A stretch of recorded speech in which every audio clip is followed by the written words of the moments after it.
Welcome to Climate Courage. My name's Andrea Edwards. My name is David Coe. At the far end, as usual, you have me, Richard Busolato, with a slightly sore voice today. Oh, yeah? What's going on? Always catch a cold. I'm not a particularly frequent flyer, but I had a trip this week, which I had to go on. And inevitably, you catch a cold. It's like tick box exercise. You step on a plane, you come off, sore throat. But there we are. I got plenty of tea to keep me company today. So perfect. Well, I live in the air-conditioned nation, and I find it constantly irritating. But yeah, you can't not have air conditioning. All right, so we are going to talk about climate populism today, and I'm interested to know. So I came across our guest on a podcast called Wicked Problems, and I was like, oh, wow, he's really talking to me. And then I found him on LinkedIn, followed him, and have been tracking him ever since. So he's definitely speaking to me. How did you guys come across him? I think it might have been through you saying you found this great guy, and then we kind of followed up a little bit on LinkedIn and stuff, and then we just reached out, and it's a great guy. Yeah. So this great guy is Joseph Gelfar. So we're going to bring him onto the stage. Welcome.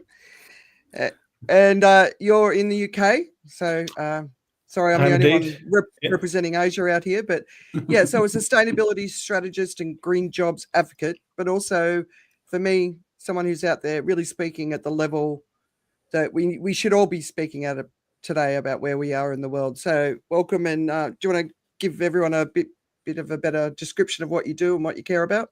Absolutely. Well, the sustainability and green jobs advocate almost sounded a little bit there as if it was a separate stream to the climate populism, but of course it's very much exactly the same thing. They're two elements of the same stream.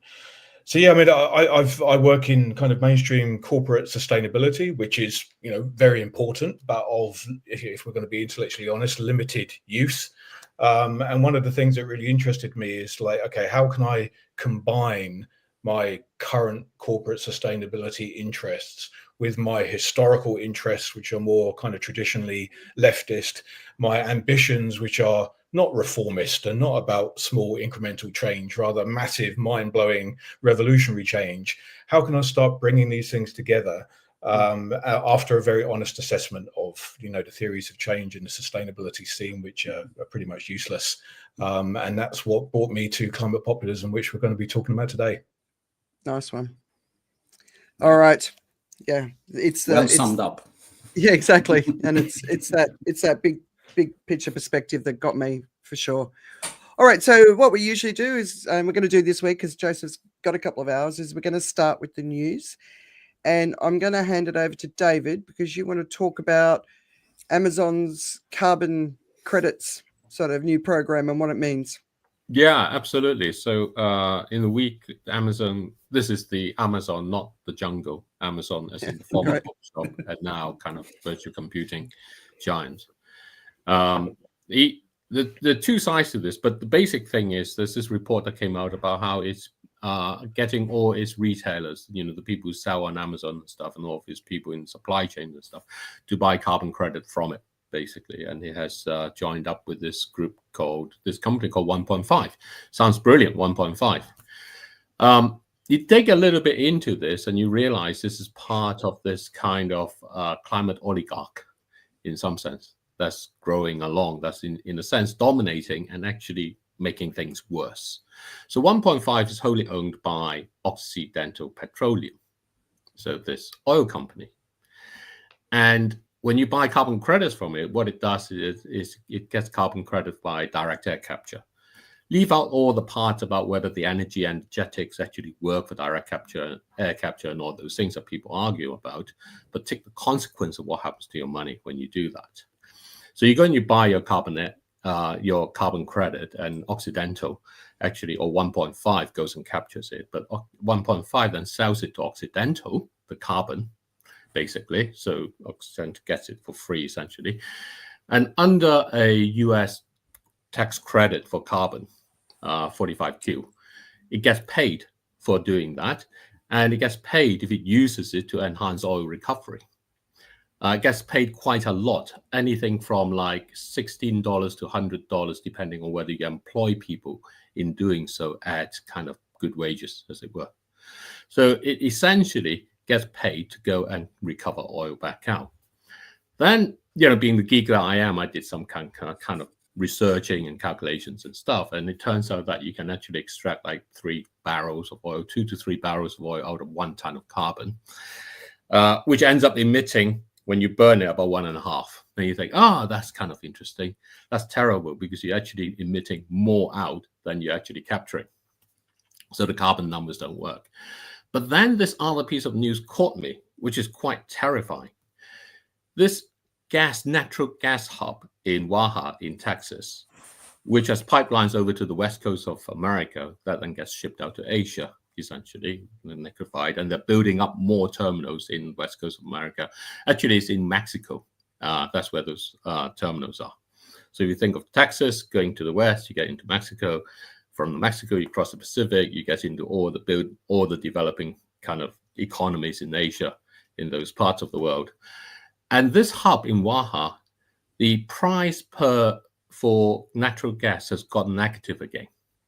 So I thought, it's negative. That's not good.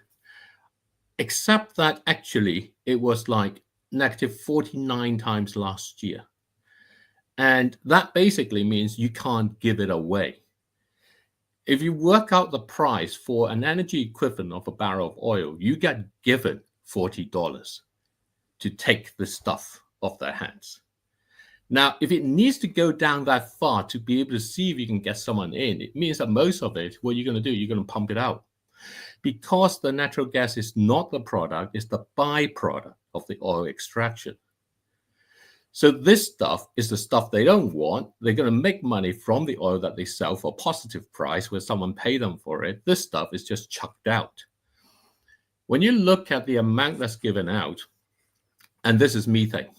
Natural gas is methane. Methane. I was going to say, how do you chuck the gas out? You just release it. You release it. Just release it. You open the valve, it goes into the atmosphere. And methane on a 10-year basis is about 100 times worse than carbon dioxide. So over the next decade, it's about 100 times worse. So it turns out that for 1 ton of carbon dioxide, not only are you going to get the oil, you are likely to go and give out about equivalent of 19 tons of carbon dioxide for the warming potential. Wow. And that's just going to be dumped because you can't pay people to take it at the moment. And if you could pay people to take it, they will burn it, and then eventually it'll turn into carbon dioxide, which is still a whole chunk worse than what you started off with. So if you're going to buy carbon credit with Amazon, with all of its supply chains and people, they're going to say 1.5, brilliant, that's our aim. Buy it from here. You are going to massively accelerate this going on. Then on the other side, the real kind of climate oligarchs, right? What would have stopped this is the Environmental Protection Agency, which is being gutted so that there will be no checks on whether any of this release is going on. So it's all going to go out there. And what's going to happen, almost certainly, is that you will have massive acceleration, not simply because you think, the carbon footprints and things aren't coming down, but actually everything you do makes it worse and it's all going to be let go. It's just like, finally you can be fat as Jabba the Hutt and, you can just carry on in that way and splurge. And that's basically what's going on. But it's all done in this very cleverly crafted, we are conscientious businesses. And you just wonder about, how the hell can the average person make head nor tail of all of this sort of stuff, right? I mean, you sent 2 pieces of content. I've just shared one. The other one's behind a paywall so deep you can't find it anywhere. And you just think of the average person who's trying to work out what they can do and how they can contribute. Hear stories like this, and I'm sure people who are the business partners, customers of Amazon, they're like, "Oh, this is a great opportunity for me." And why would they think otherwise, right? Behind a paywall, because it's an energy consultancy business. That makes money from the oil and gas industry in that way. these are kind of the inside trade secrets in some sense, if you like. Yeah. So I want to move on to another one, which, I found this could go both ways, right? So it's a Substack newsletter. Substacks everywhere these days, but Goldman Sachs Biodiversity Fund, the final phase of nature's financial capture. Did you have a chance to have a look at this? Anyone? Right, cool. Yeah. All right, so, I mean, this is basically, they're turning nature into finance. So as I was reading it, I was just really keen to get your feedback on it, because, like, when you look at, if they buy an Amazon rainforest, the Amazon rainforest, right? They own it. Yeah. Then what? What does that mean within the context? This is really, I mean, so a little bit of history. So climate finance has basically called on businesses to say you got to be more involved with it, and the banks have been looking for a way to get involved. What do banks do? They intermediate. They basically says who's got money, who's got resources, who needs them, and we act as the middleman, and we take a slice of whatever that money, that exchange is worth. So that's what they do. And within the green kind of environment, there's been a awareness to say, actually, you can't just simply go on and repair the damage. Somehow you got to stop doing the damage in some sense in that way. So these led to these sort of nature credits, effectively. Just, kind of preserve it. We will somehow get money involved in it, and we'll preserve it in that sense. So that's kind of how it starts. So if I'm developing, say, a major project, and I think, a lot of major infrastructure projects are Asian. So let's imagine that I'm building some big trip, or indeed, where's that 4-kilometer tunnel they're going to build under the sea? I've forgotten now. But anyway, say you're building one of those. Then you're going to have to borrow money. And then what they say is you can borrow it in this sort of nature collateralized bond. You borrow, you issue the money, someone lends you the money. As part of that, part of your payment goes into preserving, say, part of an Indonesian rainforest or the Amazon rainforest or something. So that's kind of in principle how it works. Now, that's not itself is not necessarily a bad thing. It does beg this question, two questions.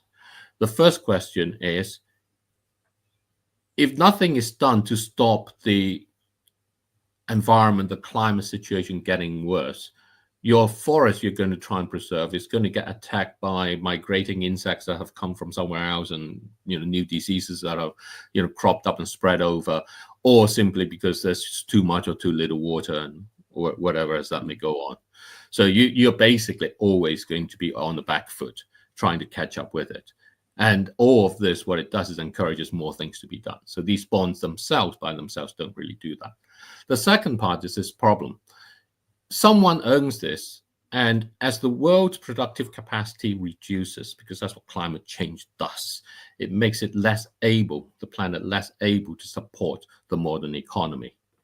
As that reduces, at some point, someone's going to start asking, what am I going to do with all these resources in that way?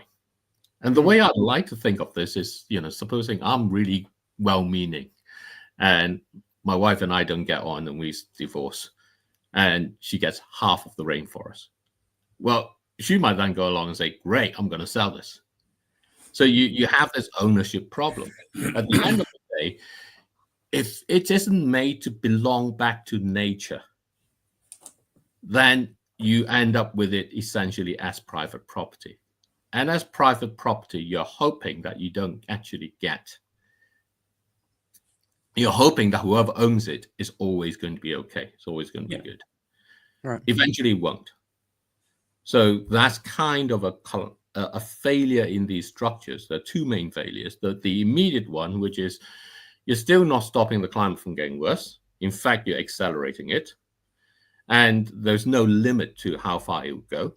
And the second one is eventually, as money gets scarce and resources get scarce, people are going to look at it as a resource, as long as it's not owned effectively by nature, which then goes in this problem. Our world today does not have nature as a independent and proper person. It is always a resource that only has value when it's ultimately exploited. And that's a problem. It's not. So they make 3 points, right? So about, they call it the great financial enclosure. So this is owning the global commons. Commons, we think of commons in our own societies, common areas like parks, playgrounds, that sort of thing, right? So the great global commons is the air, the land, everything you see. So phase 1 is complete, and that's carbon markets, which we were just talking about, the commodification of atmospheric commons, turning pollution rights into tradable assets. And I'm just not a believer in it, because we're at the point where carbon credits aren't moving us forward, right? So that's my personal belief.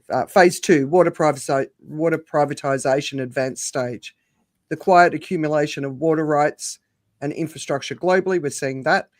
And then now this is about phase 3, biodiversity financialization, which is currently commencing, the conversion of living systems into debt instruments and financial derivatives. And it was those words, debt instruments and financial derivatives, that I kind of went, whoa, what does that mean? Because I think to be honest, on taking that side, this is what we've always been doing, right, for a very long time, as it were. I think it may be a great point to move over into what does a populist sort of sense, because what you're saying is there's a degree of indignance about these things happening in that way, and the fact is, not all of those 3 things, or none of those 3 things, work, because at the heart of that economics, at the root of that economics, is that nature has to be used. So it's like saying a painting is only good if you scrape the paint off so that you can actually kind of repaint on top or something. So you go to the Mona Lisa and you think, the only use of Mona Lisa is to scrape the paint off, as opposed to that it's actually more valuable intact so they can inspire. Yeah. And that's the way in which we treat nature and we look at nature. And because the economics in carbon credit is that you emit and therefore you can use the credits. If your activity is profitable with carbon credit, then you will emit more. And the consequences of you doing that is that there will be other people who will emit. And it carries on in that way. So carbon credit fundamentally doesn't get it right, or fundamentally gets it wrong, because the economics is based on emission.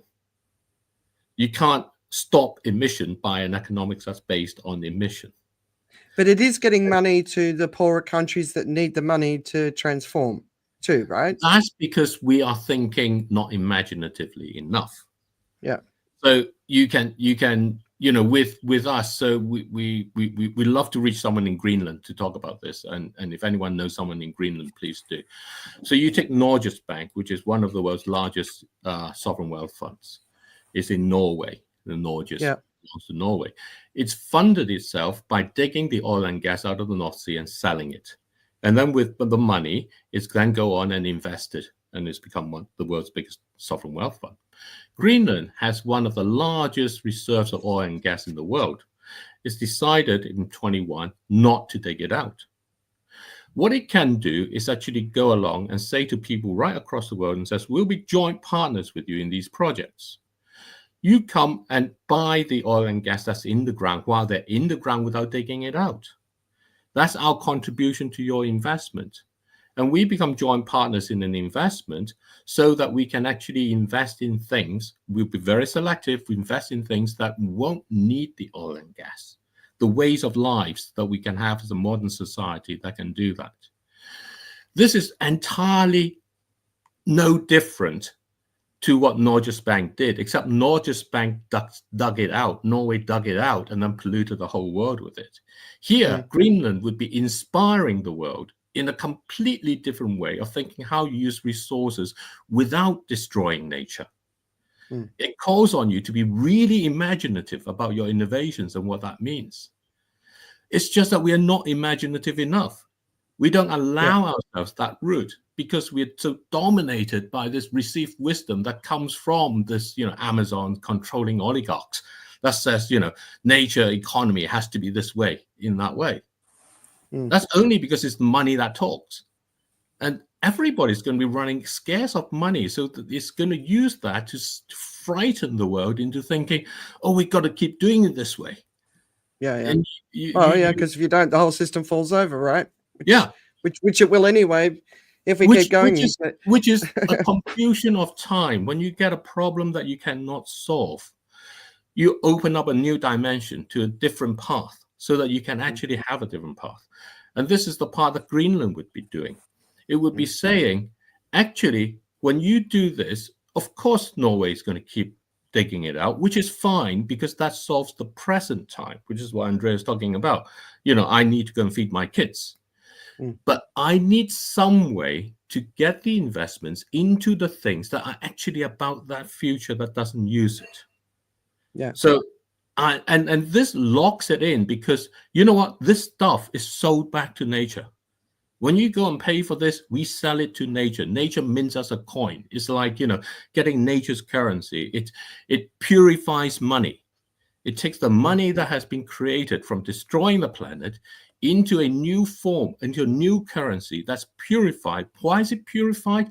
Because it explicitly is born from keeping nature intact. Not with any purpose, not with any debt or anything of that kind, but just purely as the inspiration, the source and the birth of inspiration to be able to think of a future.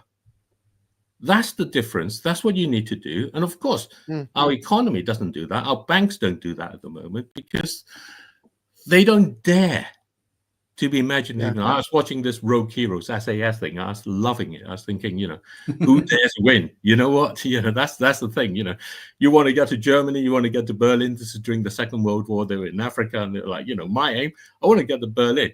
I don't care how. I don't care what the orders are, because the orders at the end of the day is about getting to Berlin. That's what I want to do. All right, I'm going to ask Joseph or Richard to jump in, get some perspectives. Yeah, I mean, I've spoken to David in the past about the type of stuff that he's talking about, and I think for a layperson, some of it's quite challenging to understand. Yeah. I mean, I'll be quite honest. I don't intuitively get it. I can understand the broad brushstrokes of it, and I suspect David is correct.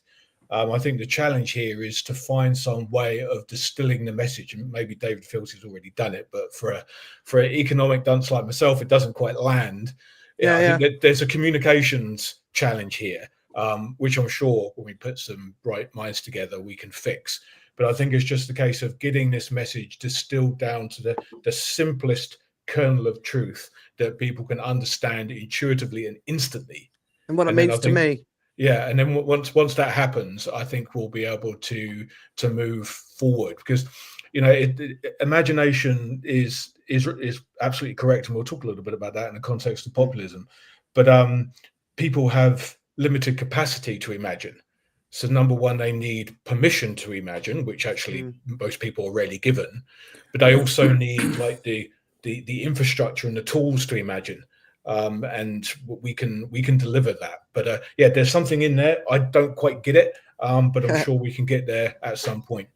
No, Joseph, I'm totally with you. So every couple of weeks, what I usually do is drill these guys to explain what they're thinking more in a way. I always say, you got to be able to talk to my mum, even though my mum's a smart lady, but that's the thing. It's like the best ideas in the world. If my mum can't get it, then we can't sell it, right?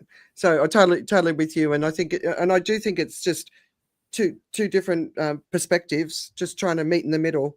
And I think we will. I think if we keep doing this, we'll get there. Don't you think, David and Richard? Absolutely. I think it's somewhat important how you get there, because I think at the end of the day, you will get to the point that David is describing. And in some sense, the analogy with, now I lost the thread, but rewinding, we will get to a certain end point because nature will force us into that pocket. It's much bigger and much stronger than all of us. But what really matters to me as a citizen and individual of the world is that we get there without the dark forces being in control. because otherwise you will get there with an oligarchy that actually controls this, rather than it being a commons that the people of the world can have a say on and decide how to control. But you will get there, but I think it matters hugely which path you take by ending up there. And that worries me a lot. Can I just ask, does anyone know what that emoji means? I haven't seen that one before. Oh, anyone know? We could ask the guys on the Signal chat. They seem to know their emojis. That's a very Italian expression when you play football. And you make a good pass or you make a good move. That's okay. Yeah, I like the Mona Lisa emoji too. What Richard's saying, I just want to take one part, and it goes back to this thing, right? So going to promote my book a little bit. Thrive and Imagine's coming out, World Scientific Press. Hopefully it gets in a shop. Maybe not. Who knows? Anyway, but there's this point we make about global commons, and we talk about how it is and how you can look at it. A lot of commons, what should be global commons, are currently owned by private individuals or governments and so on. So governments can't work because we're under governments at the moment. It's just been a complete mess, and the whole climate story and all the rest of it. And there are reasons why, because they need money like everyone else. So the economics is really strong. But what happens if you go down this sort of Goldman Sachs route is that the world gets owned by the wealthy investment money. And the wealthy investment money is interested, at the end of the day, they are under requirements, because most of the money is deployed under some sort of mandate. And all of those mandates essentially fall under the umbrella of saying that you got to generate returns for the ultimate beneficiaries in that way. So everybody along there is obeying orders. And all those orders come from this received wisdom that, if you have money and you need it to retire on, those people need to ensure that they will have the money, and you need to make sure that you can provide for them. That's the whole point of our first part about the unsustainable truth between Richard and I. And that basically means that this money will come to a point where it starts saying, what do we do with the rainforest that we now own? We got to produce the returns. The things that we were hoping would be done is done, and it's still not okay. So now we still got to produce the returns. So what do? We start thinking, which trees can we cut down? Which animals can we go and exploit? What can we do with it? That's the problem when you allow it to be owned by money. If you think about governments, the horrendous story of opening this 13 kilometer road in the Amazon in order to be able to take people quickly to COP30. That's been disputed, by the way, that as a fact, they were already doing it anyway. So they were already doing it. But the fact is, why were you opening up this road for 13 kilometers in the Amazon at all? No, the road is wrong, but it was twisted. But it was twisted. The plans were started in like 2000, whatever. But the point is, governments have a requirement. They are elected, and this goes into the populism aspect. They are elected to help people's lives get better in that way. And, Rachel Reeves have just given out, or is it Amber, whatever. Anyway, the UK budget along in there. Constantly in there is about jobs and growth. That's the mantra of the government. That's what keeps the oil and the gas and the coal pumping and being dug out and all of those things. So, and governments at the end of the day, if you take what the US is revealing it, at the end of the day, push comes to shove, they are about defending your own territory or invading another people's territory. That's how governments have always been. We have been in this incredible lull since the Second World War with kind of these multilateral organizations. But they're all going to collapse because the US is not going to fund them.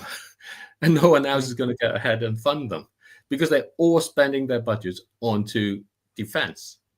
They're all increasing the money that they spend on defense. That's going to go from somewhere else as a result. So what you're going to end up finding out is you can't rely on governments either. So what you rely on is actually people. We are in an incredible part of our history today, where people have more power than they ever had, because the economy cannot work without people buying things. So this collective money we all spend is an incredible power. It's the power that every business has to kowtow to. And that's where the marketing story we had the other week, when we were talking about marketing, is so important. Yeah. And this is where the genuine voice that can come out and actually say, what do we listen to? It's not good enough for marketers to be working for companies. They need to be working for nature. They need to be able to say, I'm a marketer who works for nature. And the nature I market is that the surface of the planet on which we live has been the richest thing that there has been, because it has allowed its own pace to develop and grow. And nature thrives at an incredible pace. But it has moments where it pauses because, the duckweed on the pond has kind of exploded and the pond is only that size. And it needs time for something else to come along and eat the stuff up. And you can't just keep things going along in the same pace. This is not to say, in those moments, nothing happens. In those moments where you're waiting, imagination happens. That's where you get really imaginative and you start thinking, what can I do? Lock a kid in a room and say, you're grounded. You've done the wrong thing. You're now grounded. Go to your room and sit there for a while. After a while, they get really imaginative. That happens because we're grounded. It doesn't happen because you can just go along and mess about with everything everywhere. That's where you get all the bad imagination. That's not actually imaginative. It's not innovative. You don't look at it and think, wow, that's really clever. Really clever stuff comes out when you're grounded in your room. And then you come in there and you think, gosh, what have you done to this place? It's amazing. Mm-hmm. Oh, yeah. We took a computer off our son when he was about 13 for about 6 months because he was doing bad at school. Yeah, it was incredible. Was there a noticeable pickup? No, definitely. But there was also I don't really enjoy it when he went back to it. It was like, oh no, I'd rather go and do this. So and obviously there's a lot of attention on kids in bedrooms with technology at the moment. So just one thing to finish off the news bit before we get into climate populism, so that we honor our time. And there's plenty of other stories, which I'll put in my weekend reads, and I'm going to highlight all the ones that we have talked about as the ones that we were going to talk about, so that you can just go and see them all. But did you all see the Diary of a CEO chat between Gary Stevenson and Darren Priestley? Did you have a chance? It's got a lot of attention. Yeah, I just heard the news flow. I haven't actually seen what was being said factually. Well, I would have been interested, right? Because of course we've talked about the whole tax thing before, and Richard, you were really clear a few weeks ago. It was about 4 weeks ago, about why we can't tax wealth, and basically that same conversation was happening as part of the Diary of CEO. Yeah. And it was funny because one of the things that Darren was saying was, if you're an entrepreneur in the UK, a millionaire, multimillionaire, and the government increases taxes, you just jump on a plane and you go to Dubai because there's no tax there. Yeah. And he's absolutely correct, right? But I'm also sort of sitting there going, so if all the millionaires are saying, oh, it's too much tax, I'm going to get on a plane and leave, what they leave behind is a country that's going to fall apart. And if they're going to Dubai, where it's going to become too hot to live, I mean, the summer times there are just excruciatingly brutal, and they're going to get worse unless the change in weather patterns makes it cooler, because there's so much more rain there. You never know, right? But by abandoning the country that wants to tax them, they also guarantee that if they want to return to that place, because the environment forces them to return to the place will be in a much worse state. So I just think this idea of just responsibility to your own nations for paying your part so that the country can do what it needs to do to get ready. I think that's an important thing that conversation didn't address, and I'm not hearing it addressed. There's a responsibility. I mean, Gary Stevens talks about it, but I don't know, thoughts? No, I'm kind of in that camp that you're framing. I think in my sort of economic mind, there is an optimum taxation structure, and we talked about it the other week. I think all income should be taxed at the same level, which put a lot of lawyers out of work, but that's fine by me. But there is like a universal tax rate, which if it's set appropriately, people kind of accept and say, you know what, it's probably fair to pay about 30% in tax. And I'm not sure it's 30, but it's going to be in the ballpark of what people will find an acceptable tax rate. Maybe it's 33, maybe it's 28, who knows? If you come to the conclusion that you are using certain services, and this goes for the vast majority of people, we accept we want services, we just don't like to pay too much for them, and the country decides we're going to optimize tax income, then you will gravitate towards a number in this ballpark. Once you have achieved somewhat this optimum taxation level that people accept without fleeing because they think it's a fair number to pay. I think it's a fair number to pay. I don't think 50% is a fair number to pay. It's too much. And then I see the rationale where people would be leaving. Then it's up to the government to basically form the spending patterns that this tax takes allows you to splurge money on. But we start kind of at the wrong end and say we want all this and the state to provide for all this. And then you find out that the 30 or 32 or 35% is just not enough and people complain. But you need to basically equalize people's expectations of what the state will be able to provide given an optimum tax take that actually benefits the whole. And then move the discussion on to what shall we spend this money on. All right. I think, any other?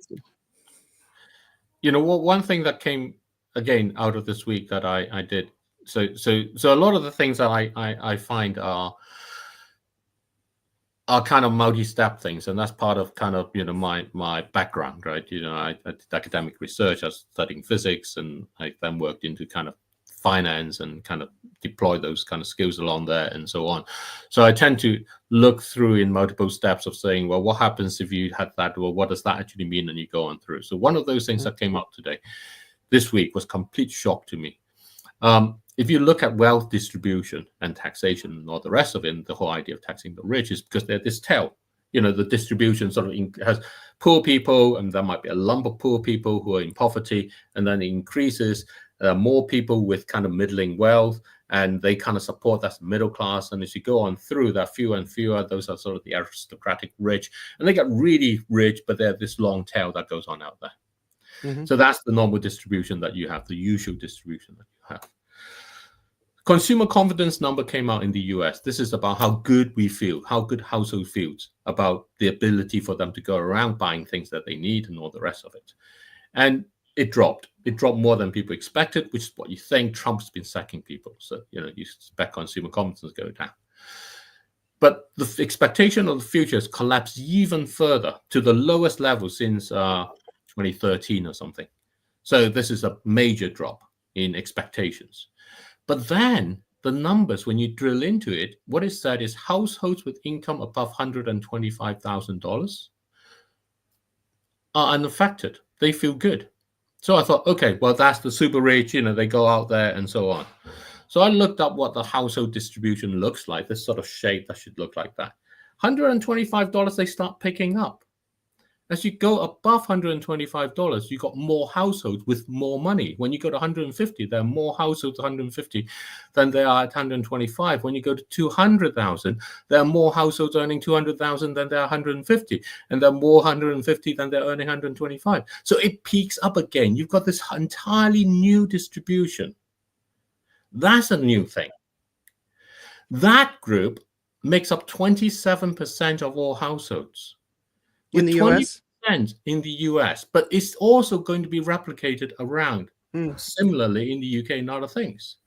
With that level of proportion, 27%, you dominate all your elections. If any party has 20% of support, of household support in that way, there's no way anyone else can win. But that's a growing new distribution, and they feel very confident about the future when this side of it, it's the worst level since 2013. They on their side feels great because they listen to what Richard is saying, and they're saying, you know what, then maybe I'll pay 30%, but you can't pay for all the things that they want. They're just going to have to live without it. And what's Trump doing is kicking out all the people at the bottom of that out of the country. So that proportion is actually... And that's about, what, 72%? Yeah. That's sort of in the... So even... And the 72% you think is okay, but it's split. Yeah. But that proportion up there is going to be very coherent. And they all feel good about their future. That's a complete different thing. It's not the tail. It's a whole new class. It's a whole new distribution. But that tallies very well with what we've seen around the world, that you've destroyed the middle class. Yes. That traditionally was the center of most countries' sort of normal distribution in terms of income. And I think US is probably a bit more extreme than other countries, because I strongly suspect that in that tail is actually not income from jobs that drive that kind of income. It's investment income and Bitcoin income and other things, which all of a sudden makes it a lot less stable. And the policies that we are seeing pursued at the moment probably means it's even less stable than it would have been in a more coherent world. So I think it poses for the US an extreme social challenge when that kind of distribution starts crumbling, because then funky and not necessarily good things happen. It's the rental income, second. Yes, second home income, a dividend income, gas and the income, back and earn the income. It's those sort of additional elements that you have along that allows you to supplement your 30,000 to to your household for 60, 70,000 and push it up to 120 and beyond in that way. It's not but like Richard said, a lot of that is at risk because of the environment. Yes, absolutely. So while they feel certain about the future, for how much longer, right? Undoubtedly, the world is effed. That's a short of it. And when the world is effed, everybody's effed. But the fact is that their approach towards what's happening in policies and their perspective of what's being done, and even their perspective of the environment and so on, is you can't do everything, which is right. And that's a really important thing. There was a talk, I'll see if I can find the link to it, by Charles Handy from Stanford about carbon capture and so on. And one thing he was making is this point: you can't afford to do everything. Energetically, you can't afford to do everything, not just in terms of money. You have to actually think about what you do. A gerbil running in a little spinning wheel to try and generate electricity is just a stupid thing to try and do in that way. Putting a shield up in space to try and protect it in some form is another stupid thing to do. Thinking about flying to Mars as the way to save humanity is a stupid thing to do. In this point in time, you have to be more understanding about how you can live to the energy supply that is sensible versus how to increase the energy supply, because every attempt to increase energy supply accelerates the pace of climate change, which nobody talks about, but that's the reality.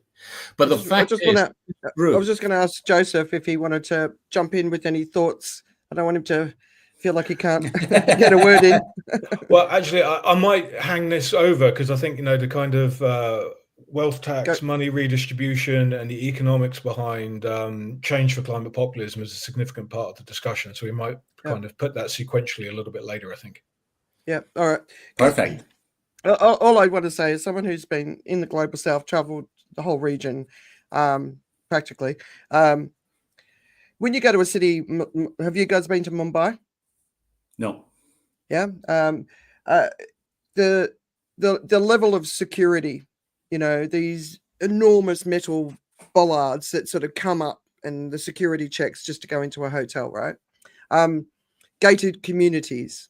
Even in Singapore, it's always had gated communities, but you don't really need them because it's so safe, right? But walking into a hotel and there's people with machine guns outside of banks, that has been gradually happening in the Northern Hemisphere, especially in the last sort of decade or so. And people have been embracing it because they want to feel safer. But the reality is, they don't want to address the problem that created the need to feel safer. And so what they're allowing is there's a great I suppose a meme going around, and it shows the end of the Iraq War and the militarization of the US police, and it's like when one stopped, the other began. That it's not a positive path, and we seem to be willingly jumping on it because people are scared and they want to feel safe.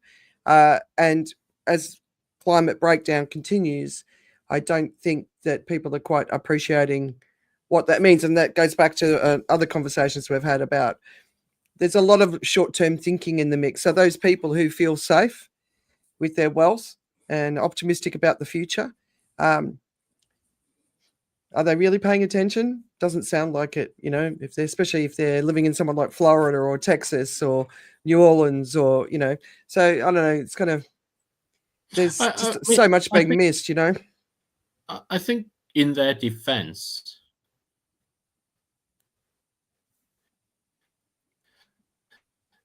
there is this element to say, look, there's nothing I can do. And I'm going at the moment not turn on my heating. You're just breaking up a lot, David. And back. Now he seems to be back. I'm not using the gas that I might be burning as a result. Okay. Yeah. So there's this sense that there's nothing I can do. So I'm wearing 2 jumpers at the moment. I'm not turning on the heating. So because I want to save on the gas that I have a gas boiler. And instead of paying the money to change to a heat pump, and because I don't necessarily think that's a great thing, or I can't put one in, or whatever reason it is, I can do it simpler by just not burning the gas. But nothing stops that gas from being burnt by someone else. And the way the received wisdom of the economy will work is that it will be burnt by someone else. And that's the part. So in their defense, there is this aspect of saying, if that's the case, I just need to amass as much wealth as I can so that when the shit hits the fan, that I can actually have a better chance of a better buffer. I'm on a higher ground. I can last there longer. If I'm from there and I'm on higher ground, I might be able to pick my hand out and pull the people I like into me and actually have a community around or whatever it is. So I form a gate around it and I do all those things. That's kind of one element of what's going on. It's not that they don't see it, but they don't really trust the government to deal with it. And they certainly don't believe the businesses will deal with it, because they themselves own a lot of that and they know what they're doing. They're clever people. They are very aware. It's a very conscious choice. But at the root of that is a sense of saying, what can I do if I can't stop the other people from using what I don't use? If I'm not going to cut the tree in the rainforest, someone else is going to come in along and cut it down. And I'm not going to be able to stop them. So what do I do? And this shared responsibility, this sort of sense of kind of shared recognition that we are in this kind of global situation, is both the sharing of the sense of helplessness and also the sharing that actually somehow getting together, there is something. Yeah. You remember we had Robin Hicks on last year to talk about being a journalist in Asia. He just did a podcast where he was interviewing journalists in Asia, talking about the challenge of doing their job. I'll send it to you because you'll be really interested in it. How can you not feel hopeless, right? when you really understand the problems, especially when you go out beyond the wealthy nations into the poorer nations, and you understand how the corruption works, and you sort of sit there and you look at it and you're like, so I think today is the day, or it's very soon, where Thailand will stop receiving waste from the West. Yeah. Right. You've seen photos and videos of me picking up rubbish off the beach, right? But we know that corrupt industry will continue. And we know that the poorest people will be impacted by that waste, and they will be sickened by it. But it doesn't stay there. And that's one of the most ridiculous things about the whole waste industry is there was a time when it stayed there. I think Nature just released a report about the amount of Coca-Cola waste that will be in the ocean is enough to fill the bellies of 18 million whales. It's like, how can people feel hopeful, right?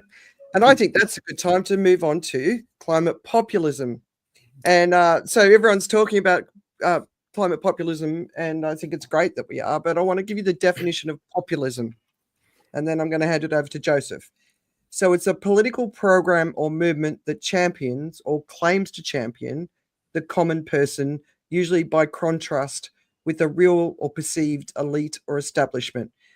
Populism usually combines elements of the left and the right, opposing large business and financial interests, but is also frequently hostile to established liberal, socialist, and Labour parties.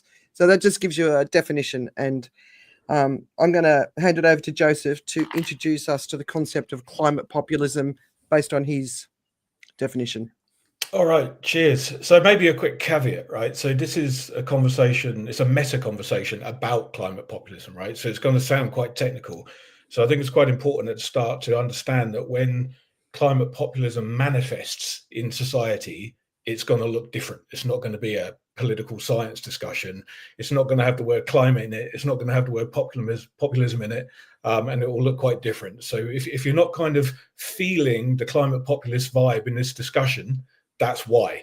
And that in itself is an interesting point. So I would actually argue that what that definition misses is the energy, the vibe. It's a particular mode of communication. And this is something which a lot of people discount. I mean, if you look at MAGA, for example, and Trump, that's a vibe. It's almost more of a vibe and energy than it is a coherent ideology. There is ideological elements to it, but it's more energistic than anything else. So let's just get those kind of caveats out there. So in the technical sense, climate populism, what is it? It's a way of addressing the climate and nature crises in a way that prioritizes the economic well-being of ordinary people and mobilizes the tendency to resist the elites in a really basic sense. So I guess if we were, there are many, many elements to it. So if I'm going to start with the two I think most important ones, it is that we need to pay people to decarbonize. So in the climate world, I mean, the concept of just transition has got a lot of momentum, which is great. And this is essentially what it means. But just transition can be can look very different depending on like the qualitative and quantitative nature of it. So in businesses right now, people are really thinking about just transition as, okay, let's just kind of upskill people with some green skills, and then they can play a part in the new green economy, which is essentially just like a slightly greener version of the status quo. So that's a pretty kind of minimal understanding of the just transition. If you were thinking of much more expansively, then you would have just transition as a total reordering of the economy, which actually I think is probably something that's a bit more in line with what David was talking about earlier. But first of all, you're never going to get any type of green transition, whether or not the really kind of limp version or the really energistic version, unless people can afford to do it. If you don't allow them to afford it, you're going to get the yellow vest movement. You're going to get farmers protesting. You're going to get people blowing up cameras because they resist ULEZ in London. That's just not going to happen. So just forget about the moral point of view. Just from a strategic point of view, you're never going to get any type of green transition unless people are economically enabled to do it. So that's point number one. Point number two, and this is where it's very difficult for a lot of climate people, is that this is not a progressive movement. And that really needs to be understood at a very fundamental level.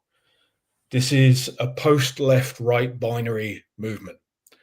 And here we come into the main problem of when a lot of climate people are talking about climate populism. They think that basically they're going to be able to somehow hoodwink regular folks into believing that what they're talking about is populism because they call it populism. But they're actually just got their same old progressive worldview, right? They've actually got no interest in changing that progressive worldview. They've got no interest in owning all of the catastrophically evil things that they've done to poor people over the past kind of 40 years. They've got no interest in owning why Trump was, won the election. Instead, they just think they're going to fix climate by making people progressive. It's just not going to happen. It's total delusion. So climate populism needs to find a way to genuinely reconcile the different types of political worldview that there are out there. And that means ultimately, I think, you're going to have to accept that you're going to be working with people that you don't like.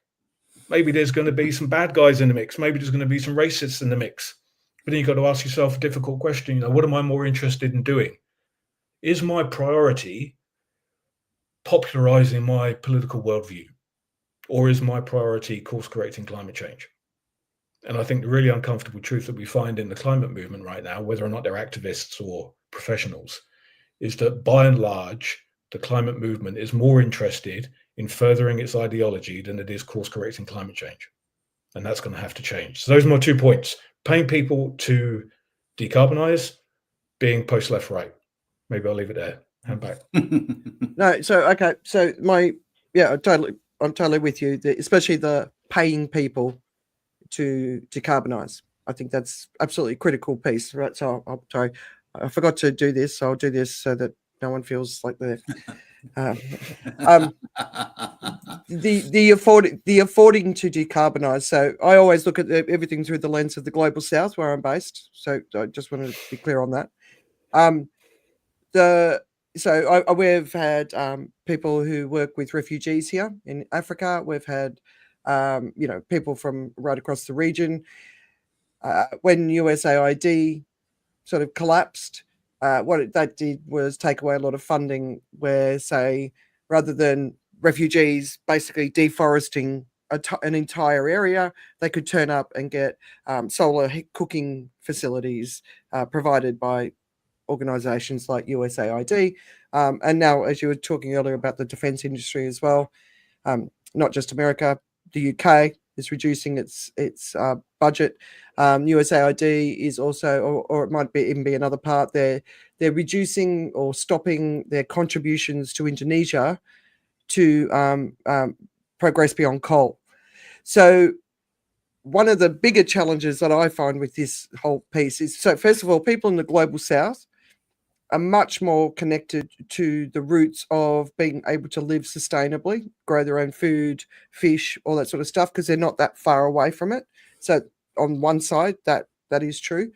But on the other side, decarbonizing coal in the region, we know that China can do it and it will continue to do it. India, mate, they're stocking up on their coal right now because they're ready for the next hot season that's going to kill people, right? So we can't just look at our own countries, wealthy countries. We've got to look at how can they support these other countries to move faster, because that benefits everyone.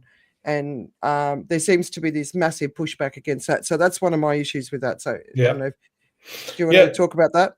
Yeah, for sure. Look, those are really good points. And again, there are no comfortable discussions around this subject. So I think one of the really important things that we need to do, just as like an aside, is create safe spaces for difficult discussions, and assume that the people that we're talking to are talking in good faith. Give them the benefit of the doubt. So when we hear things that we don't like, we know that it's the sticky part of the conversation, and not because people are bad. I think that's an important little caveat to get out there. So because I think there are some uncomfortable conclusions to my answer here. So we got this tension. On the one hand, we've got the ethics of proximity, right? So people are less bothered about people in the global south, if you're sat in London, than they are people in their own household. Obviously, it's just a given. Then you've got the practicalities of how you administrate these types of financial mechanisms. And the nation state my feeling is the nation state is probably, today at least, the largest administrative unit where you can do interesting things with finance. At least to the point where you can sell it to the people, assuming that you've got to win elections. So that and the fact that people are short term and they don't really do long term thinking. So that's kind of like one side of the conversation, which is all pretty depressing. Then on the other side of the conversation, you've got what you're talking about, which is absolutely correct. Obviously, the carbon emissions of the global south if you take China out of the equation, are very minimal within an historical context. And the global north has built all of its wealth on its historical emissions, of course. But so what happens? Yes, they need to be paid. I mean, I saw one study that showed that, the carbon debt implied reparations of something like $200 trillion for the global south, which is mind-boggling. So, and it makes absolute sense. Okay, maybe this is just a framing issue. Well, let's not call it reparations to the global south, because no one's ever going to sell reparations to anybody. That's just political death. But we can just describe it as, a global investment in our one climate, right? So there's one atmosphere, one climate, one problem. We are one people.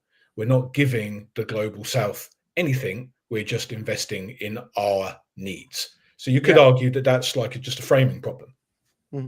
I still don't think it's going to fly. I mean, you need to do that, and these aren't either or things.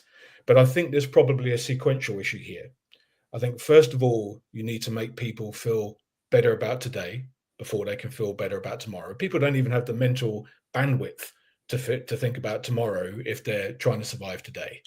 And again, I think this is something that a lot of the climate high-ups and the elites just don't really understand, because most people in the climate scene are very, very comfortable. They just don't get the lived experience of regular people in their own countries, let alone global south. So you've got to make people's lives better today. You've got to look after them. And then I think once they're feeling okay, they might have a bit of bandwidth to start addressing those more global problems. So while I absolutely agree with what you're saying, and ultimately we will all pay for the global south, there's no other way that this is going to happen. One way or another, right? Yeah, for sure. Eventually. Sequentially, I think it might need to be a little bit more canny than that. And I think we probably need to focus on our own people, however triggering that might sound. Get them feeling right first. Make sure that we can actually stay in power. And I'd like to talk a little bit later about the implications of what being in power as a climate populist means. And then once we've kind of sorted out our own people, then I think we've got a much better chance politically of addressing this at a global level. And maybe that sequencing, I think, I'm going to say that's like a 15-year process, something like that. But what you're saying is correct, but we can't have it all immediately. You think we've got 15 years? I think that's kind of how long it's going to we've got 15 years to what? I mean, if I block out the time about how long I think various things need to take to get them over the line, that's the kind of time frame I've got in mind, unfortunately. All right, Richard, did you want to add something? No, I can hold my hand up and say I kind of subscribe totally to the arguments you're making, because that's the reality of how the world really works. I'm not going to be overly concerned with my neighbor if my family is starving, right? First, I'm going to feed my children, then I can see what I can do for my neighbor, and let alone someone in another country far, far away. And I think that is an enormous hurdle to overcome. That, frankly, policymakers in the West are struggling hugely with, to actually get the sense of, unless I feel safe enough and good enough about my own situation, I don't have the space, the bandwidth to care about others. So you need to get to that point first. I haven't processed the 15-year time frame because I'm very bad at political understanding. I think this is how it should be. Why do not people get it? Move on. But given how long everything takes, it seems like 15 years could even be optimistic, I don't think we have anything near that amount of time before we basically start dismantling the social and economic fabric of the wealthy world. And that's going to make it more difficult to achieve. Yeah, exactly. Can I, Joseph? Sorry, I had a different screen on, so I didn't see all these questions. I think 6 comments. Easier to. I mean, just a sec, David. Can we just quickly? So there's I can't see who this is, but how does the populist movement generate the type of capital needed to pay people to decarbonize on the scale needed?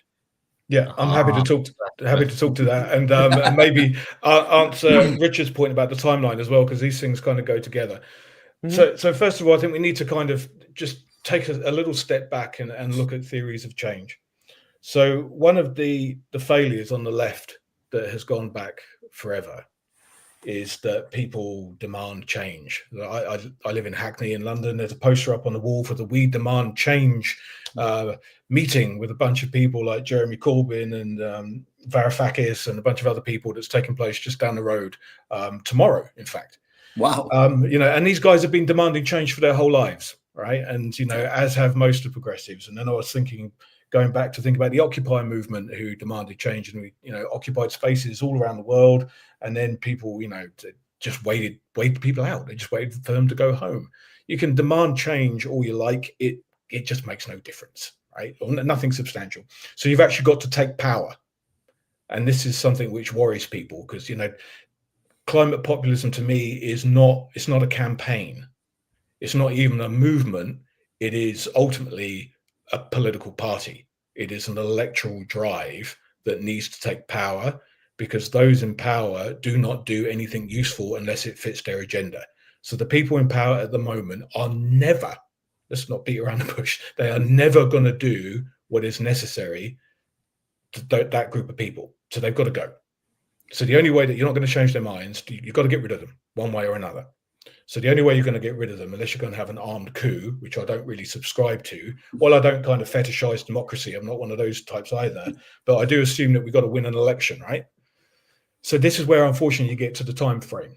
So if we're in the UK, we need to. There's no party to do this. So all right, so you've got to start a political party. You've then got to convince people that you can break the two-party system, which I think Farage is going to do in 2029. He's probably going to win the election or come a very close second, which means that people will understand that the two-party system in the UK is finally over, which is fantastic. That means that your next opportunity is 2034.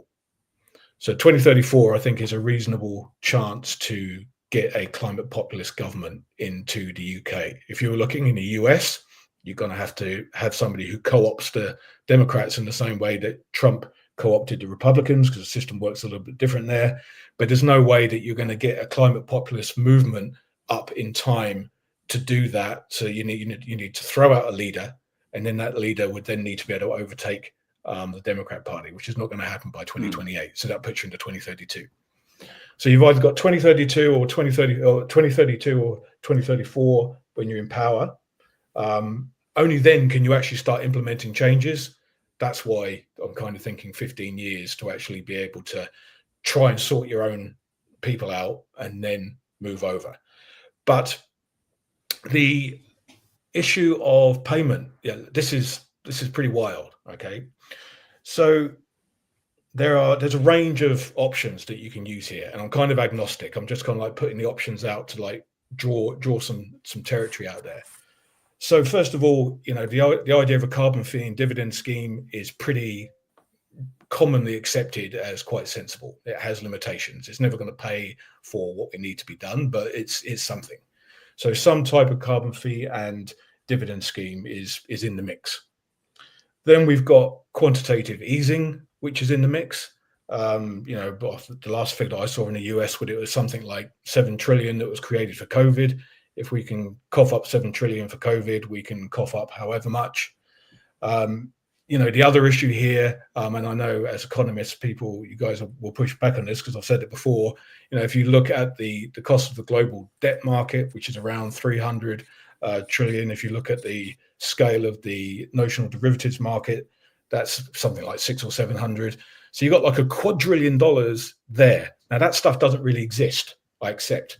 But what it does is it kind of gets you into the mindset of the smoke and mirrors nature of finance at this level, and that we can probably make some shit up. Okay, ultimately, a lot of this stuff is illusionary. If we can do this to ensure the existence of life on Earth, there's nothing left other than that, right? And I think once we've managed to frame this over that 10 years or so, we'll get that kind of stuff over the line. But I don't know the technicalities of those systems. The point being, and here we come back to imagination, or we might have David's thrive economy in the mix. Maybe that's the answer. But we just need to think with imagination, expansively, assume that just because something has not been done before, it does not mean that it can't be done. We've got an historically unprecedented problem. It's going to take an historically unprecedented solution. I think there are a number of kind of things, right? So the usual thing that happens when people come up with suggestions and comments and stuff is they then start talking about the suggestions as to how, oh, that wouldn't work, or that, or whatever it is. But the bit that I think what Joseph is saying at finish with is really, really significant. This is unprecedented. Every textbook there is about politics, systems, and economics and stuff was written before there was a climate problem to be resolved. Every idea that you start with thinking of, that you put up on your brainstorming wall, came from that. And the point about brainstorming is it's not the first round, it's typically the third round where actually ideas start coming out. So the typical comment is, oh, that won't work. It's not the way of kind of addressing this along. Is to go along and say, okay, the ball's been passed, let's pass it on. Let's go along and think of some other thing. Let's get more stuff up there and bring it all together. Because at the end of the day, what will happen, and it's good to frame this and think about this, what will happen first is modern economy collapses. That increases conflict. Then you see the real physical damages coming along. Now, people don't think of it in that sequence because the scientists have been telling us about how sea levels will rise. But way before sea levels rise is the fact that my coastal property isn't going to sell, because other people buying are anticipating and hearing what it might be. And that reduces the value of the property. That means that my mortgage is now in trouble, and that brings on other things along. The situation in the US at the moment and the fire in Korea is going to be a case of saying, this is going to need more money. Everything will require more money because my roof is leaking, because instead of the cold and warm and stuff and heat coming along every 20 years and I need to repaint it, and I need to do it in 5 years. And I'm not doing it because I can't afford to, so it's going to cave in on me. So it's the economy that comes along, and it'll be the economy that brings down whatever color of government that there is. So given that situation, the populist idea, the populism, the populist as a political force is really important. Because what that populist is that it doesn't have to have a party color. It is about the voice of people who feel that it is better to live on the surface of the planet than not. That's what this is about. It's about whether you enjoy living on the surface of the planet or not. In a life that helps you to think, I'm thriving. I've got things that give me joy. I can celebrate in living on the surface of the planet. And that's what's going to bring people together, because all the conflicts and everything else, it may be 2029, it may be 2032, it may be whatever time it is. But there was this article about the cost and stuff that Andrea sent, and I threw back this thing that Richard and I did, the dollar in your pocket. How much is climate change going to cost in dollar in your pocket? If you look up the SSR and Social Science Research Network, there's a paper there by the two of us called "How Much Will Climate Change Cost the Dollar in Your Pocket?" And we did our usual hedge fund stuff. We did an analysis on the basis of sort of what would it cost as a bankruptcy argument. And basically, your pension is worth less than half of what is stated at the moment. That's what it is. So what does that mean for me? It means that if I've got money along, I shouldn't invest in my pension because it's worth less, because I'll be buying it at double the price it should be.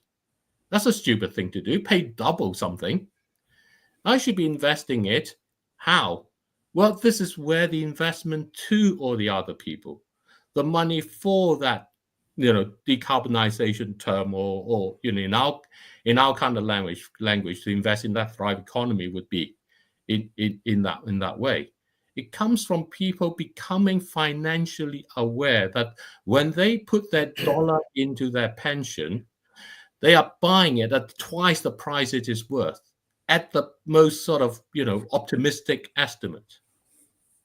That's the part. That's where the money comes from. That's where the decarbonization money comes from. And if you're between 20 and 40, you're the generation that's going to see over the next decade about 60 to 80 trillion or more of money coming your way. How you invest that money is where this money for the decarbonization come from.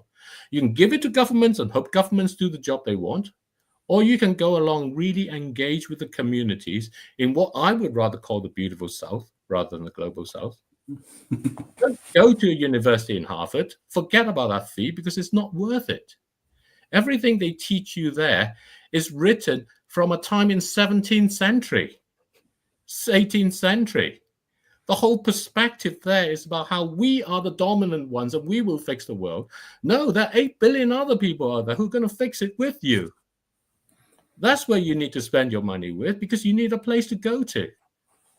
And that's I want to throw that there as saying, what I take from what Joseph is talking about is this part where actually the choice is a popular and populist, the popular being the driver to the political side of the populist in that way, of whether you want to live on the surface of this planet in a way that thrives or not. And whatever the political system and so on, they are the thing that will happen. The US is showing it. They can't afford to sustain their government. It doesn't matter who it is. Rachel Reeves is seeing it. It doesn't matter if Nigel Farage comes in. They're going to see that along. And then you're going to have this massive political collapse. There's going to be a vacuum. So what's going to take over that vacuum along? Is it going to be people actually coming forward and saying, you know what, we individually, and by being individually, we become collectively that political force. And it's a multicolored force. It has everything along, because in order to face an unprecedented challenge that we have, all ideas are going to come, because each idea is going to have a point where it's relevant, and it's going to come along together because it's all focused on one value, and that value is, I want to live on the surface of my planet because it's lovely there. Yeah. All right, I just want to acknowledge a couple of our people who've been commenting. So first of all is Deborah Fawkes, who's basically saying, as a LGBTQI plus person who also has a trans relative, doesn't want to put any energy into any movement that doesn't, really recognize their fundamental human rights. I'm totally 100% with you. If we don't, environmental justice, human rights, it's all part of the same story that we need to recognize. Pete Burge is saying addressing climate change shouldn't be seen as an existential or ideological challenge to be overcome, even if it is. Rather, it should be seen as a solution to anemic economic growth. I don't know, Pete. And then the last one is the nation state is not the be all and end all. There is a huge potential for local climate. And we've talked about this before, Deborah, and 100% agree with you. Currencies at the city level, decoupled from the global economy. And the other thing that I'm not hearing spoken about is the humans are about to be taken out of work in a massive way. And then there's going to be these companies that basically have no human capital and no obligations to humans. So are we just going to allow them to become multi-trillion-dollar companies, or do they have an obligation to fund, the transition, universal basic income, those sort of things? Joseph? Absolutely. So first of all, you're right. The labour market is going to be breathtakingly different in an eye-wateringly short period of time. Right? Yeah. For many reasons, and you know, it's kind of a bit of a cliche to say that, but I don't think people have really understood what that implies. Not many people have, the regular person at least. So first of all, you know, I think this is where taking power and not, you know, lobbying for change makes all the difference. So ultimately, those companies, we're going to be paying everyone. There will be some kind, let's call it for argument's sake, a carbon-backed universal basic income of some description that is going to be necessary to both offset all of the impacts of AI and automation, as well as helping people with the cost of decarbonisation. We're going to be paying people some kind of universal basic income for sure. It might not be called that, but something with a similar net effect. Secondly, a lot of those companies are not going to exist in the new order, I would argue. So first of all, let's think about climate populism not as the long-term solution, rather the emergency brake. Because one of the criticisms that I often get around climate populism, and it's a very valid one, is that it's just a band-aid solution. It's not really addressing the long-term systemic changes that we need to make. And that is actually 100% true. But my counter to that is that, you know, we don't have time for a multi-generation project of changing human consciousness and global systems right now. If we kind of try and figure out how to do it and implement it all in one go, we're going to run off the edge of the cliff. So I see climate populism as a way of using the current structure of, you know, macroeconomics, geopolitics, the electoral system as an emergency brake, just to give us a breather in order to implement those longer term systemic solutions. So if we take power, then we can start doing interesting things. So ultimately, I mean, obviously there are many, many reasons why this sounds nuts, but all of the solutions that are going to come are going to look nuts by today's standards. Those businesses are going to go, they're going to be made illegal. There will be no polluting businesses ultimately. We'll just put them out. And obviously there's a very complex transitional argument around how that happens, but it will be one that needs to be distilled into a very simple fashion for most folks. And the way that I would see that is because ultimately, as I said, climate populism is an embracing movement. And here I might just go back to that earlier comment about LGBTQI people, right? It is absolutely a human rights, social justice movement. There are only two groups of people under climate populism: the polluters, who represent death, and the rest of us who represent life. That's it. That's the ultimate distillation of the groups of people. Now, there's going to be a lot of, you know, that the rest of us is very heterogeneous and diverse. But ultimately, those are the two groups of people. Nobody, apart from the polluters, are getting shut down in climate populism. But let's make it clear, the polluters are getting shut down. They're going out of business. But because climate populism is ultimately an embracing movement, which I think has to also have a redemptive arc, the kind of narrative that I would probably spin is, all right, we get into power. Let's say that we spent the next 10 years figuring out some cunning transition plan.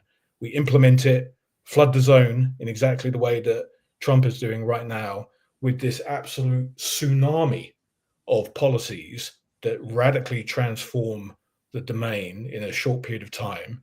And essentially, you're going to give polluters two choices. You can either get with the program and figure out how you're going to reorient your business in order to enable this new course correction of climate change. And let's say we're going to be very generous about it. We're going to give you, I don't know, whatever it is, 5 years to do it. And when you do it, all of your past sins are going to be forgiven. And in fact, we'll even celebrate you. We'll sing songs about you for the next 1,000 years about how you were part of the transition into this new part of human civilization. That's because we're merciful and believe in the power of change. On the other hand, if you don't do that, you will be punished with immediate and ruthless effect. You will go to prison for the rest of your life. There will be nothing else for you. It's a very clear choice. You can be with life or you can be with death. And we will let all of the past be gone, but we're going to be shutting your businesses down. It's gone. And so a lot of the problems that we see today will be resolved in that transition period. I don't know how long the transition period is. I don't know the technicalities of it. We can figure that out. All right. So, like, thinking about all the implications of what he's just said, Richard or David, do one of you want to jump in?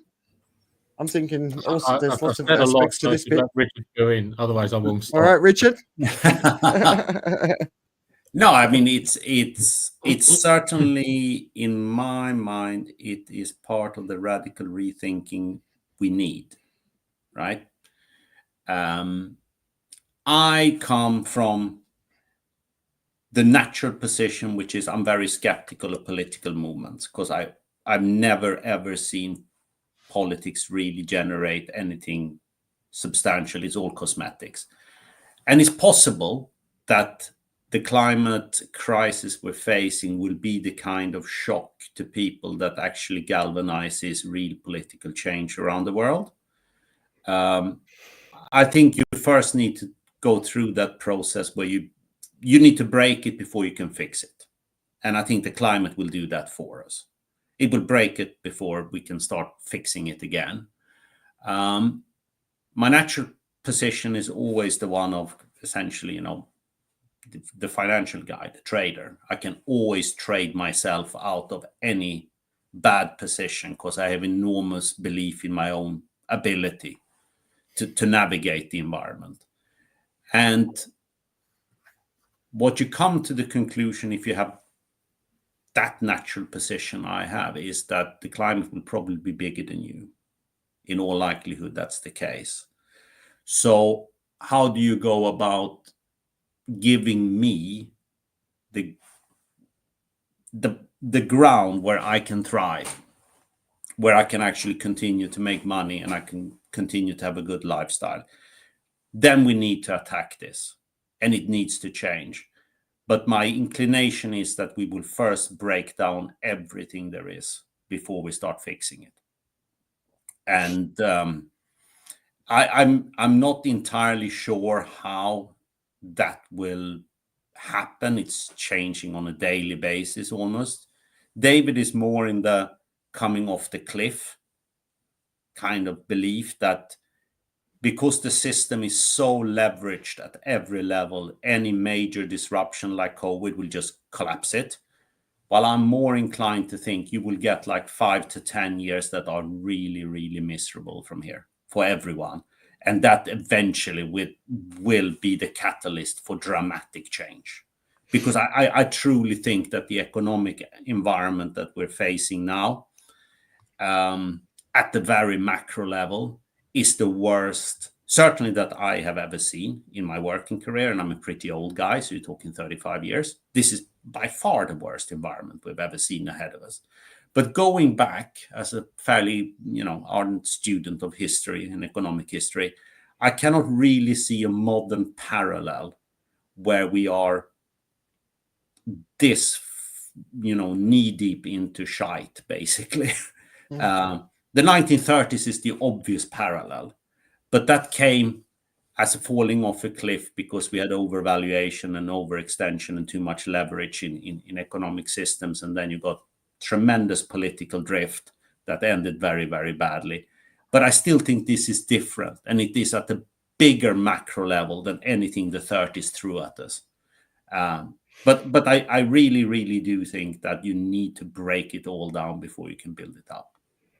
Can I just quickly jump in? I just sort of I can't see who it says, but by the time we get a universal shock, won't it be too late? So on the environmental front, have we gone too far? Is it too late? That's always the consideration. But I don't know. I kind of feel like Trump and Musk and all of these dudes, they are the universal shock that potentially could wake the world up. So that's, to me, is the opportunity here.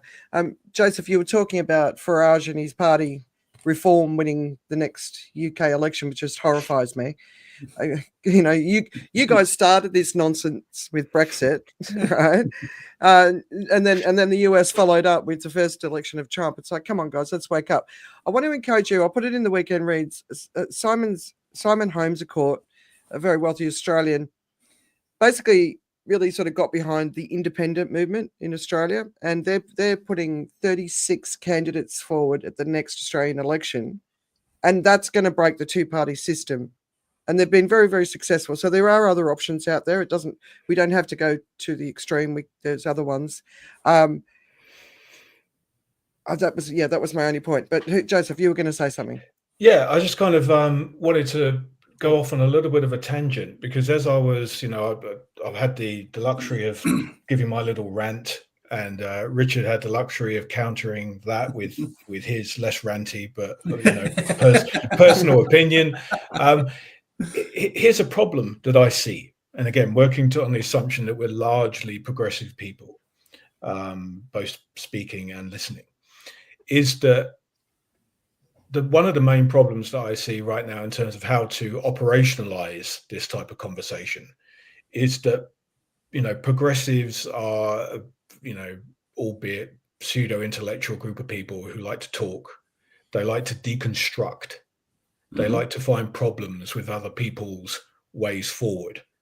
And then what you get is this kind of, number one, a kind of, analysis paralysis, where everyone just sits there finding problems with proposals. Number two, you get a kind of People's Front of Judea situation, where a whole group of people with ultimately the same mission end up refusing to talk to one another because of these tiny minutiae of strategic difference. And what it ends up is a bunch of people doing absolutely nothing. And this is really a characteristic of the left for the past, 100 years or so. With some exceptions, of course. I'm being dramatic. Give me a bit of license on that one. But this is actually a fundamental problem, because the other side, they don't have this problem. They come up with ideas, they roll with them, they mobilize money, influence, and power around those ideas, and they just make stuff happen. So the challenge, and they're long term. They're long term. Yeah. I mean, if you haven't already, I'd recommend reading Jane Meyer's book Dark Money. The radical rise of how the billionaires create the radical right, or the subtitle, something like that, which does a really good job of showing that we've had about half a century of systematic construction of support networks for these ideas that are really kind of manifesting now in some ways. So what we need to do is to avoid, obviously we need analysis, we need deconstruction, we need rational thought, of course.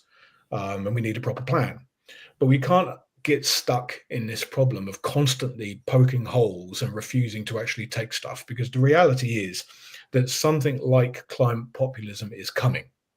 That there's no discussion about that. The discussion about is what form does it take? Yeah. So you can either have the kind of climate populism that I'm talking about, which is very similar to David's kind of words. I mean, the phrase that I always use is in service to life on Earth. Or you have a bunch of bad guys doing it. And that's going to be horrific. But unfortunately, they're the ones who tend to actually take action. So it's really important that progressives actually start doing stuff rather than deconstructing, whinging, succumbing to Trump deranged syndrome, being shrill, thinking that tweeting about stuff and even going on demonstrations is of any significance, which it's not ultimately. And really kind of take ownership about what is required to actually take power. And we're just not very good at it. Despite the fact that we have right on our side. We've got, the continuation of human civilization, life on Earth on our side, moral good. Everything's on our side, but the other guys just actually, they plan better. They're more strategic. They take action. They do stuff. And we've really got to fix that, because the clock is ticking. Yeah. I want to jump in there because I had a thought and I forgot it. So I could see a space for a Lee Kuan Yew type person to sort of, the benevolent dictator type, to just come out and shake us and get us all together and get us moving forward. So I could see an argument. It will never sit, especially in Western, currently democratic, potentially moving towards the authoritarian bent. But the other thing, of course, is if you've looked at the movements behind Trump, because everyone's focused on Trump, and it's the people behind Trump. We've talked about this before, but when I look at the city of Praxis and those sort of things, the Yavin and Musk and Peter Thiel and all those sort of things. When I look at that, and I've been trying to work out so I understand what they're trying to do. It's almost like a mega bunker, right, for the types of people that they want. I think they might be a little bit behind in their timeline, but I think what we need to do is, because this is all very public information, it's not a conspiracy theory. People don't want to talk about it. More people are talking about it. I think they are acting, but I think they're acting for a very small group of people that they want to bring together to put in these cities. And then when it gets too hot and the extreme weather events, and Greenland's obviously the place potentially for Praxis. If you wipe out enough of the rest of humanity, you can regenerate the earth and move on with humanity. And I think that's how they're thinking. When you look between the lines of what they're actually publicly saying. But when it's like no one wants to talk about that because it sounds too crazy, but it's not crazy. That's what they're doing. And then you've got the Christian nationalists, obviously, who are going for the end of times and hoping for Jesus to come back. They're a huge force in America right now. Big force. And they want the end of times. I don't think anyone who believes in the end of times should go anywhere near politics, because or the defense industry or anything like that, because they have an ability to push it forward. And then, of course, you've got the Project 2025 people who've got this other sort of dimension, but they're all overlapping. But I think we've got to understand, and it's not Trump. He's just at the front. Yeah. Well, I mean, the other issue there, and I don't end up coming into like a progressive bashing situation, but I do find progressive people very tedious, which is quite painful given that I am one. Is that they've got a very limited range of thinking. They have, and it's I was about to call it rational, but it's not even that. It's a particular part of the spectrum of rationality, because the type of stuff that you're talking about is also rational, but it falls outside of it. So yeah, there are many interesting conversations, but they're kind of quite credible. I mean, why does Elon Musk, who just a decade ago was interested in pushing EVs and solar power, suddenly kind of taking the stance that he does? Why does Peter Thiel, who is incredibly clever, hold the batshit crazy opinions that he does on climate? It doesn't make sense. There's obviously something else going on in the mix. My assumption, and I've said this before, is that I believe that Musk and Thiel, knowing what they know about business, which is a lot, they don't know much about politics, but they do know a lot about business, is that they've looked at the business model behind what people commonly describe as net zero. They've decided that it is obviously totally implausible and going to be a complete failure. So why bother with it? My assumption is that they've assuming that we're going to find some kind of technological solution to this along the way, and that while other people, not that they are, but while they're ostensibly crippling themselves in order to implement net zero, they're just going to say, balls to that, we're just going to run off the edge of the cliff, we'll invent a parachute before we hit the ground, and we'll take both the short-term and the medium and long-term gains. Whether or not that's a conversation that they're actually having explicitly with Trump, or whether or not they're just playing him for a useful idiot, I don't know. But certainly, he's going to be dead. I mean, he's going to be dead. That's why people are so obsessed with him. But he's going to be dead. They're talking about him going through a second term. Maybe he'll be alive. Maybe he won't. He's not important. The point being is that the type of point that you made and the kind of point that I've just made are typically denounced as conspiracy thinking by progressives, because they have this kind of weird, it's like a sensibility or a taste, an aesthetic that's quite limited, and they feel that any types of any proposals that fall outside of it are somehow gauche or nutty, and they other them as not us, right? And this is another reason why they lose, because when you look at the rest of society, they don't share those sensibilities. Either they've actually got a more expansive way of thinking that allows for that, or they just enjoy it as entertainment. They like the vibe. Right? Yeah. So and this is where it comes back into vibe. So climate populism has really got, you could be cynical about this and say it's performative. It doesn't really matter. It's actually got to play to that type of vibe that not just accommodates that type of conspiratorial thinking, but mobilizes it. And here we get the problem of, okay, so who's going to do that, right? No, none of our current progressive leaders want to do that because they don't want to be the next Joe Rogan, right? And this is actually really, of course, why everybody pushes back against the likes of Joe Rogan, not so much because of the ideas that he has, but the success that he has in mobilizing that kind of energy, and they're jealous of it, right? But you've got to step out. You've got to step out of your comfort zone, and that's one of the reasons why, again, we lose constantly, because progressives are actually more interested in preserving their position in the progressive status quo. They don't want to risk it. So they won't do what is necessary to affect genuine change, which is actually horrific. So there are many quite easy things we could fix. I interpret that as they have no shame. We have too much of it, right? Well, I think there's something else. I mean, I have a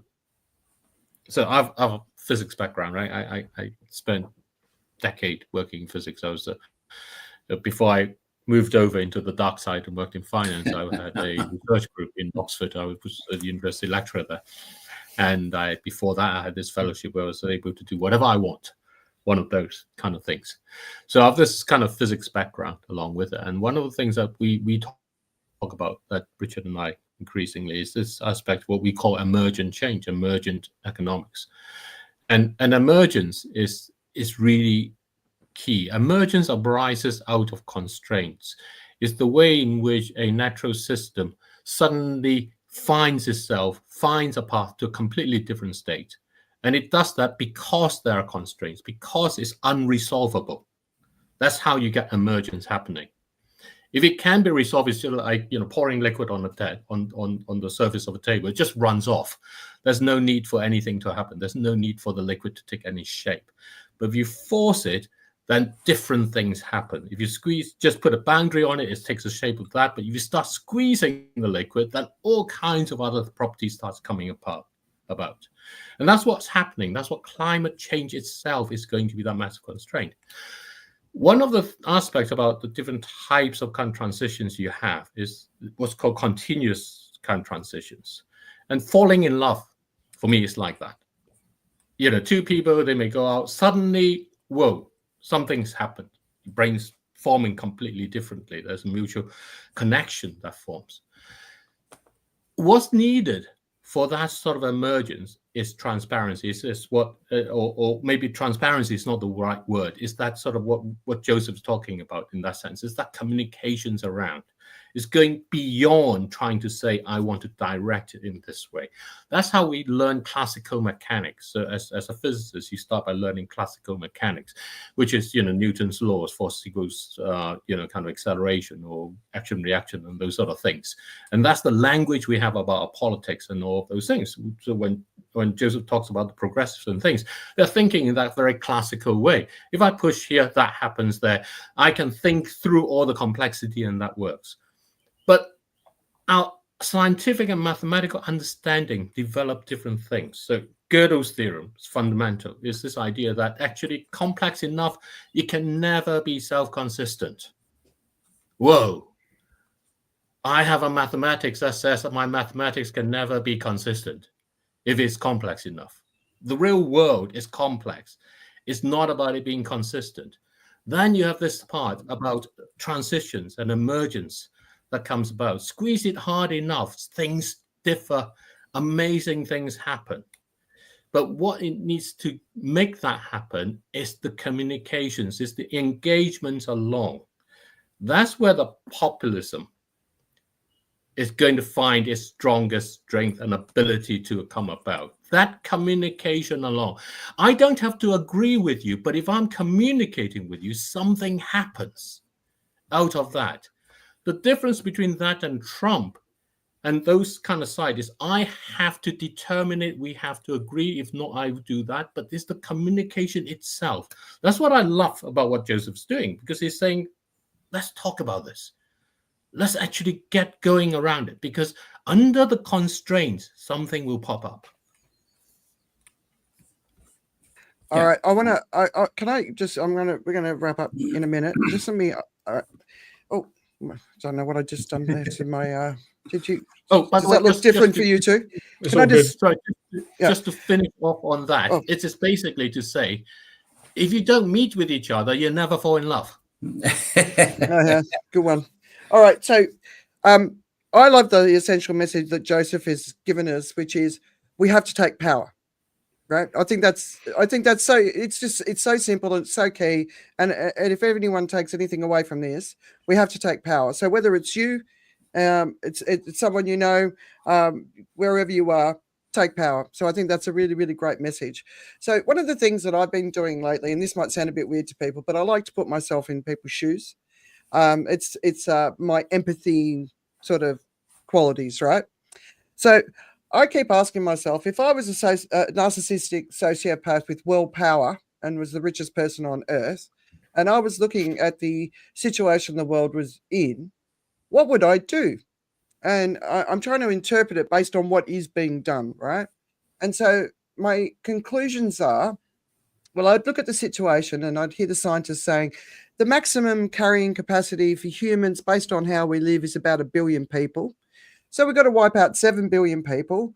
All right. So that's the first job. So to wipe out 7 billion and maybe keep, but you don't want to keep 1 billion because you want to leave a bit of growth there for birth and stuff. But you'd need to build a certain amount of places where people could live and prosper and, have children and be the next generation. Obviously, your own progeny would be in the mix. That's what I would do if I was narcissistic, sociopathic, billionaire with all the power in the world, as Elon Musk has right now, and in this very unique situation where just because Trump was elected, they could do this. And I think that they're doing it, and I think it's obvious they're doing it, and I don't think they care about the rest of us. But I don't think that's the only possible path, because if you're not a narcissistic sociopath, even if you don't have all the power in the world, there is another path that we can take, that is where we can take care of the most people that we possibly can. Not everyone's going to survive. The environmental crisis is going to get worse. We need to prepare for that. We need to prepare emotionally for that.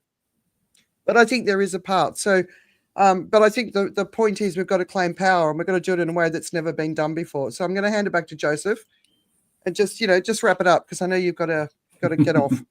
Yeah, listen, you're right. I mean, there are many ways forward. I mean, I'm talking about climate populism. I think it's probably the best way forward and the most inevitable way forward, but it's not necessarily the only way forward. Yeah. So I don't want people to think that I'm kind of shutting down other ideas. The issue that I would like people to think about is that, just to come back to this idea of, you've got to stop thinking and talking about it and actually start doing stuff. And that comes with really uncomfortable compromises. It comes with uncomfortable compromises with your allies in terms of what, the operations actually looks like. That's hard enough, but unfortunately it gets a whole lot harder, because let me tell you, when you actually start going and have conversations with the other side, by God, that brings a whole different level of internal conflict. And you're going to have to figure that out, how to navigate that. Because the only way this is going to work is if we work together with the people who currently we probably think of as enemies. Because remember, there are only two groups: the polluters who drive death, and the rest of us who drive life. So we've got to figure out how to make that work. So, go and find your own ways of thinking about it, for sure. I'm trying to operationalize climate populism. I have a plan in mind that actually shifts. Not that the thinking is over. The thinking and the talking is never over. It's an ongoing process. But trying to move from that kind of getting stuck in the thinking trap into the doing. So I'm working on a plan for that. I've got conversations that I'm going on with people. I invite everybody to go and, connect with me on LinkedIn, drop me a message. I'm happy to include you in those conversations. But there will be other people doing it as different things. But just make sure you're actually doing action with a theory of change that is honest. Because, building awareness is not an honest theory of change, because we've been aware of climate change for decades. You've actually got to have a theory of change that works, and that's really sticky. But it's all about action. But come and have a conversation with me, and I'll happily bring you into my conversations about action for sure. And action also, that's where you get your hope from. Yes, right? That's a really good point. I feel fantastic. The climate populism to me has been an emotional gift, because it's really, while many of its implications are wild, it's the only honest theory of change that I've been able to settle on, which could actually work. And that has actually given me a whole different level of energy and motivation that I was missing for quite some time, and for which I'm grateful. I would like to add, if I may, one thing to that in sort of that action, and this is the part that Richard and I have spent the past few years trying to figure out. In that sense, is that action is how you get paid. So you got to live, but for it to be consistent in the end, you have to be able to you have to live off what you do. So you have to take action, but that action has to be able to pay you to live, because otherwise that action is part of your charity to something else. And at the end of the day, when the world gets tougher, charity disappears. So you have to make it into the way that you are going to be able to get paid, because that way, if you can do that, everyone else can do it. That's important. I've just looked up Papa Power. I can't see who's Papa Power by Dead Man's Bones apparently is my theme song, so I've already got it up on Spotify. I'll have a listen. All right, look, we're going to let you go, Joseph. Thank you so much. I really appreciate it. I think that moment when you have the epiphany, I had a different epiphany, because I followed the doomers for a long time, not because I was a doomer, but because I wanted to find an answer that wasn't doom, and I did. And it was basically a belief in the human spirit that we can come together and do this, and that's where I sort of started from in my moving forward with hope. So yeah, I appreciate the moment where climate populism spoke to you. But thank you so much for joining us. And I think so. The big takeaways, quick ones, like power. And then you just said something before that's just gone out of my head, but I thought it was really good as well. But David, Richard, a couple of sentences, takeaways. I'm very grateful for Joseph taking the time to be with us today. It's probably a little bit more powerful discussion in many sense, and that we normally have, and I think that's good. We brought a lot of interesting issues to the fore, and while I think we all generally agree about the underlying causes, we see kind of different aspects and different strains, and I think that's really good, because only by educating ourselves will we find the next steps that are necessary to take in this march forward. I want to say, with this action part, play the ball. Ball's been passed to you, play it. Don't just go and stare at it, play it. Yeah. And talking about it to your family and your friends and your community, and normalizing the conversation is a big part of playing the ball. All right, guys, we'll see you in a couple of weeks. All right, bye. Thank you. Bye-bye.